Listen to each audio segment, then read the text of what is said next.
coming from the 2017 North East Geek Expo. This is On Screen with Dee Harris.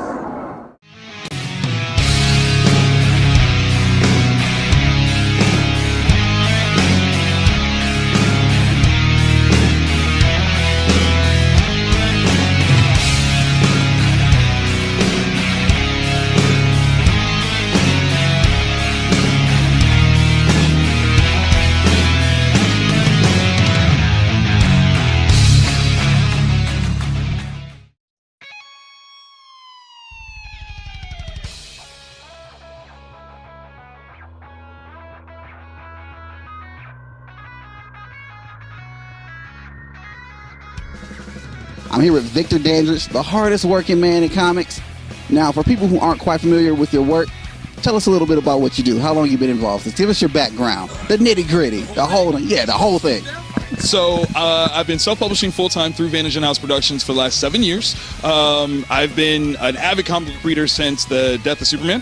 I am the greatest thing that you've never read. Like, bottom line, okay? Let me just put that out there. Go to a comic convention, you'll see me there. I'm literally at all of them. I have clones. It's kind of important. To be the hardest working man in comics, you have to have multiple versions of yourself. This is what it is, yeah.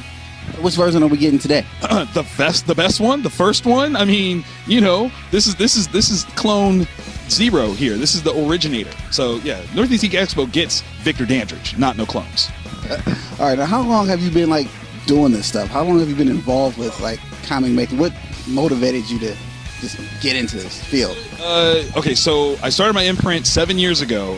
We actually celebrated 7 years in October, which is, yay, go us. I started off with a company called Freestyle Comics. Our first book came out in 2006. It was the flagship title called Hot Shot.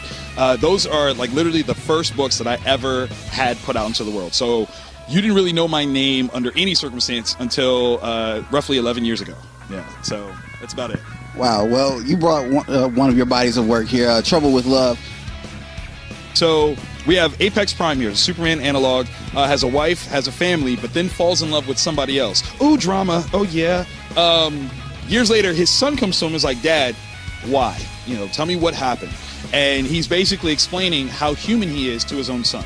A lot of times we look at Superman as this character that is over the top, very powerful, but we don't know how to resonate the human side of him. So this is really kind of focusing on that and kind of the everyday kind of piece to it. The thing that makes this book very special to me is this is my story, like literally my life. And I won't tell you where I am in this equation, but it was a very tough story to write, like, you know, to really dig into my own feelings and emotions about it.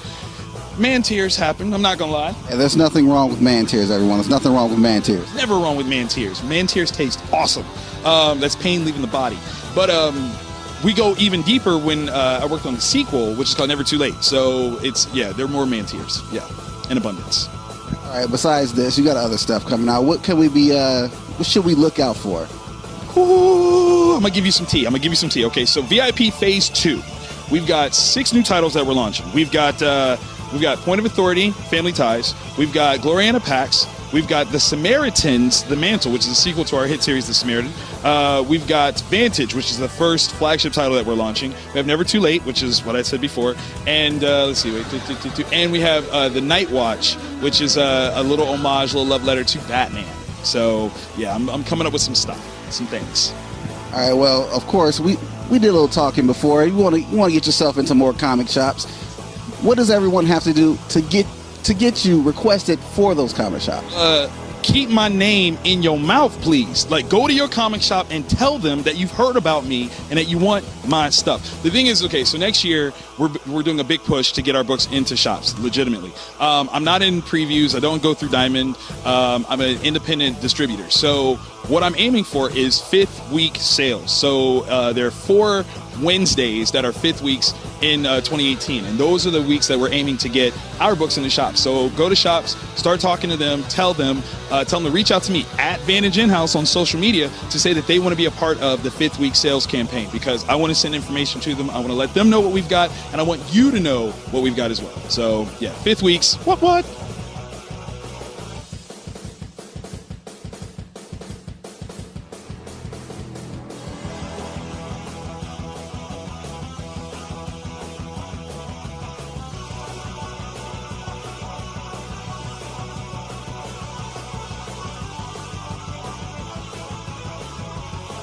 I'm here with Mark Mendeley of Morphs Arcade.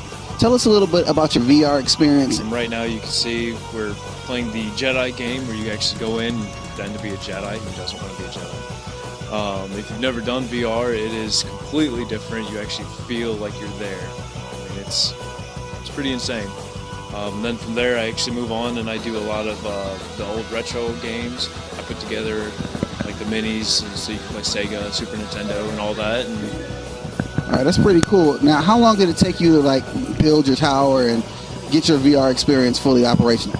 I've been working on it for about a year now. So. Besides that, obviously, we spoke before. We were talking about your retro gaming experience. Now, you've got like, I think, over 50-something games on one system, and it's all classic stuff, guys. Like, I was over here, I was playing Donkey Kong Country yesterday. So, tell us about your builds and what actually got you into this. Just messing around on the internet, just something to do on the weekends, you know. And but yeah, I actually 3D print the cases and everything like that. They function like an actual Nintendo, so your power, your reset, and like you said, I've got hundreds of games. I can't even remember how many there are on there anymore, and I can't remember.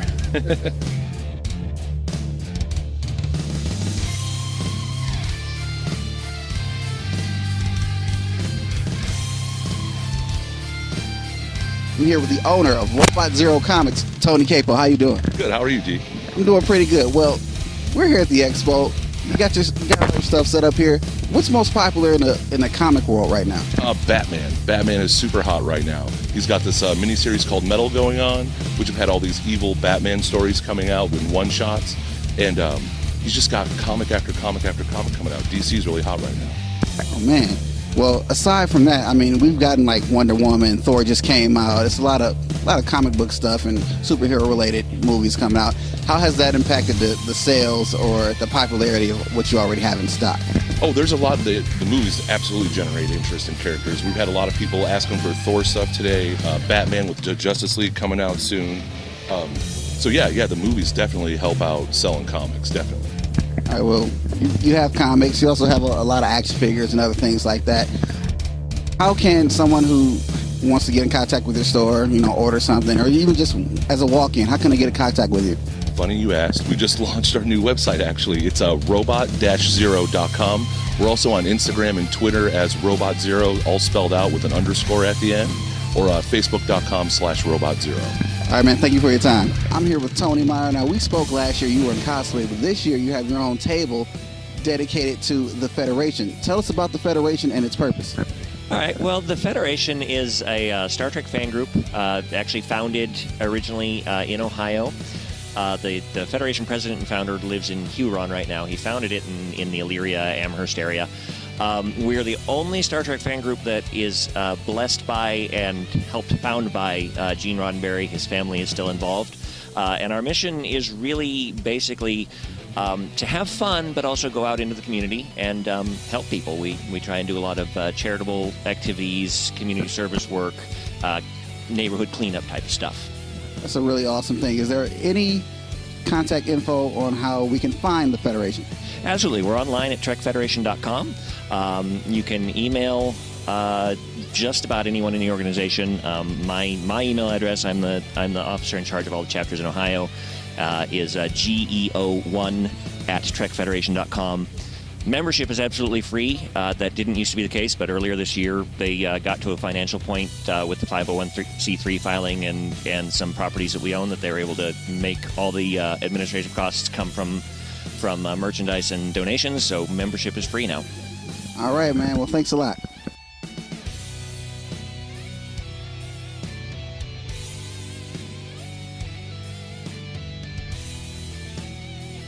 I'm here with Daniette Pitty and Chapin Long of Dreadful Dollface Designs. Here with some lovely custom glasswork here.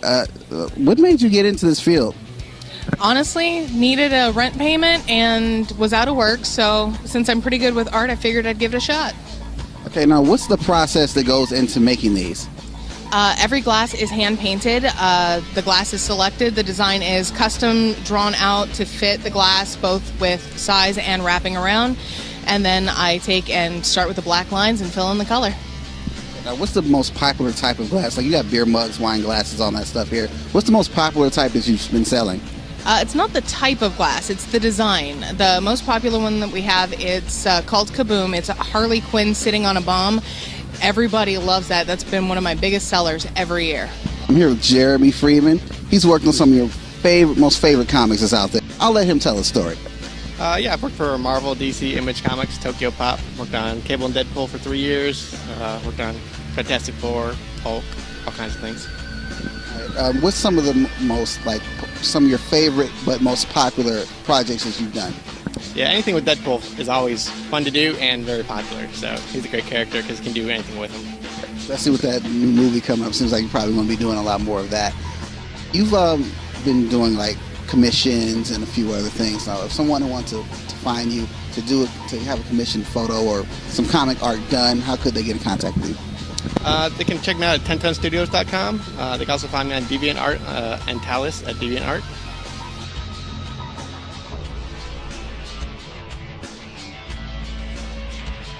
I'm here with my main man, David Action Jackson, one of the runners of this convention here, the North East Geek Expo. Have to keep plugging the name, of course. What can we expect from the expo this year? Well, this year was our first 2-day show. It was the inevitable next step in growing. We've gotten bigger every year. We needed to spread it out a bit. So we decided to do everything 2 days this year, and we changed locations. We're actually at the Ashtabula Town Square Mall. We switched over. We split things up a bit. We've got the kids costume contest today. Yesterday we had the adult costume contest. There's going to be a few more panels today. We've got Chris Lambert at noon as Orson Welles. We've got Victor Dandridge at 2 doing a You Create Comics for Kids panel, teaching kids how to create their own comic book. So that's going to be awesome. Again, merchandise table, tons of vendors, comics, toys, action figures, handcrafted things like glassware, and like there's tons of people in costume. It's just a very, very fun year for us this year. All right, and with that said, last year when we spoke, you were talking about growing the expo and moving and having to move to a different location than you were before. Now, of course, you're at another one because it keeps growing. What is the next step in the growth of the Northeast Geek Expo? The next step for us is just to continue to focus on the community.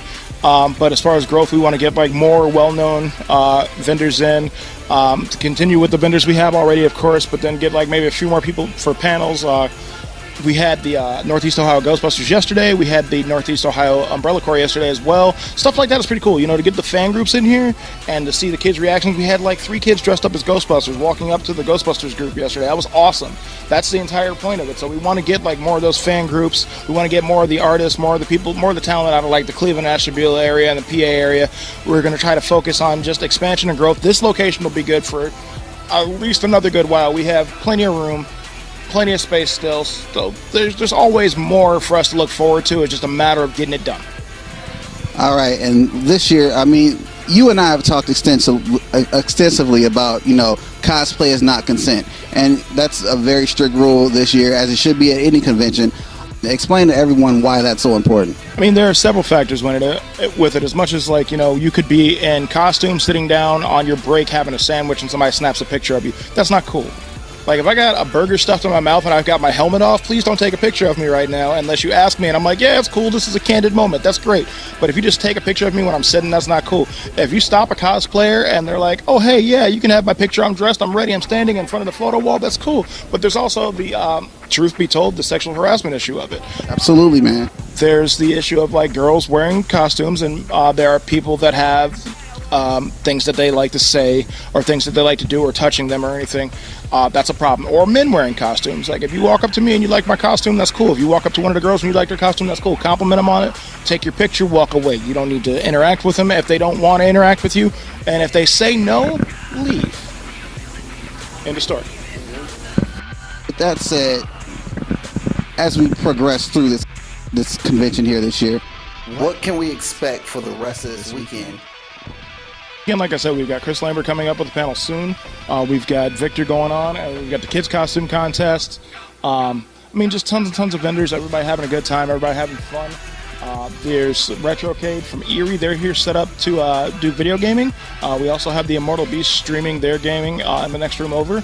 They're a clan, and let's not forget about In the Zone Cards and Games. They are doing gaming demos, including Pokemon cards, Magic the Gathering, and Dungeons and Dragons today. So, lots of stuff to look forward to. Well, we're definitely looking forward to the rest of this weekend at the North East Geek Expo, as I get tongue-tied, of course. But thank you for your time, Mr. Jackson. Well, that'll do it for this edition of On Screen with Dee Harris. I want to give a big shout out to David Jackson and all of the other organizers of the 2017 Northeast Geek Expo. Look out for more episodes of On Screen. The Weekend Wrestling Podcast will be returning, and a rebranded Geek Talk podcast will be headed your way as well. And don't forget to check out Team Prodigy 216 on Facebook. Thank you for watching. You guys have a good one.